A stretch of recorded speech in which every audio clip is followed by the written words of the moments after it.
Olá, sou Adam e mais uma vez trazendo um assunto pertinente à educação. Como sabemos, para grandes sonhos é necessário um ambiente propício e se preparar é fundamental para alcançá-los. Mas durante o preparo, o que nos move? O indivíduo, desde cedo, só estuda se quiser, e o elogio torna-se parte fundamental do estímulo. Estudos comprovam que a uma criança temos que ter o cuidado de elogiá-la pelo que ela faz e não pelo que ela é. Por exemplo, seu esforço permitiu que tivesse o melhor resultado da sala, ao invés de você é a melhor da sala. Pois ao elogiar seu esforço, ela continua a se esforçar para tentar o mesmo resultado e ganhar mais elogios. Ao dizermos que ela é incrível, que ela é inteligente, funciona de maneira inversa, e ela não quer expor sua dita condição e, se esforçar, fica desnecessário. A procrastinação também é um problema extremamente sério. Uma metáfora interessante sobre este tema, que vi numa palestra TED, é a seguinte. No nosso cérebro existem 3 personagens. O responsável, que é capaz de realizar tarefas de maneira concentrada e produtiva, o macaquinho, que só quer saber de diversão e prazer instantâneo, e o monstro, que o macaquinho tem muito medo. Normalmente, o sistema funciona assim. Existe alguma tarefa que deve ser feita e que tem um prazo. O responsável planeja e começa o trabalho com dias de antecedência. Mas, enquanto o trabalho está sendo feito, o macaquinho aparece. E de repente você está fazendo algo totalmente inútil e seu dia foi desperdiçado. Isso se repete por vários dias, até a véspera da entrega. Então, aparece o monstro, fazendo o macaquinho ir embora e deixando apenas o responsável, que com foco e produtividade incríveis, termina o trabalho e entrega no prazo. E esse sistema caótico acaba dando certo na maioria das vezes. Porém, quando se tratam de projetos de vida, planos e sonhos, os prazos não existem, e o monstro que assusta o macaquinho nunca vem. Isso gera uma grande frustração naqueles que sofrem com a procrastinação, pois não conseguem realizar projetos e nunca se satisfazem de verdade com os prazeres imediatos. As formas de motivação que analisei, elogio, sonho, dedicação e perseverança, servem muito bem do início à continuação. E da continuação ao desfecho é necessário ainda a produtividade, e fica mais fácil obtê-la quando se entende o funcionamento da mente. Em neurociência, vi alguns modos: sono e cognição. O sono é dividido em 2 fases, iniciando com o não REM, com 4 estágios, e finalizando com o REM em um único estágio. O que nos interessa aqui é o REM, que ocorre em blocos de 20 minutos e intervalos de 90 minutos.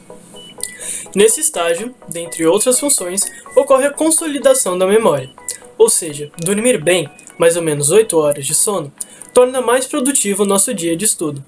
É como guardar informações no arquivo, na memória de longo prazo. A cognição é a habilidade de processar diferentes informações através de estímulos recebidos pelos nossos sentidos, nossa percepção, incluindo diferentes processos, como a atenção, memória, raciocínio, linguagem, aprendizagem, entre outros. Essas informações adquiridas nos permitem integrar todas as informações, analisá-las e interpretá-las, e apesar de serem fatores básicos para qualquer indivíduo, formarão experiências únicas de acordo com todas as percepções envolvidas. Um exemplo: o cheiro de um perfume, para algumas pessoas, pode trazer lembranças de um momento vivido, mas não necessariamente essas lembranças serão as mesmas para cada um. Mesmo que as condições que levaram o indivíduo a interpretar aquela situação sejam idênticas à do outro. Isso se dá pois os estímulos ocorrem em intensidades diferentes para cada um. Então, a cognição interpreta e armazena os dados na memória de longo prazo, e o sono REM os consolida. O pensamento funciona basicamente dividido em 3 pontos principais: o ambiente percebido, que é responsável por gerar os estímulos que são captados pelos sentidos; a memória de trabalho, responsável pelo processamento das informações de forma consciente; e a memória de longo prazo, que seria como o nosso arquivo, nosso banco de dados, que armazena essas informações de forma inconsciente. Quando nos deparamos com uma questão, por exemplo, os dados da questão são os estímulos, que na memória de trabalho, juntamente com o conhecimento prévio da memória de longo prazo, como por exemplo uma fórmula, geram uma resposta, que pode estar certa ou errada. E para melhorar a eficiência desse processo, são necessários exercícios e revisões constantes. Os exercícios para melhorar a relação entre o conhecimento que temos na memória de longo prazo e os estímulos recebidos, e revisões constantes para armazenar melhor as informações na memória de longo prazo, gerando assim respostas cada vez melhores. É importante salientar que quanto mais jovens formos, mais sono REM teremos, e portanto, será mais fácil aprender. Mas o lóbulo frontal, responsável pelas tomadas de decisões, está em desenvolvimento até os 20 anos de idade, o que influi dizer que erraremos mais quanto mais jovens formos.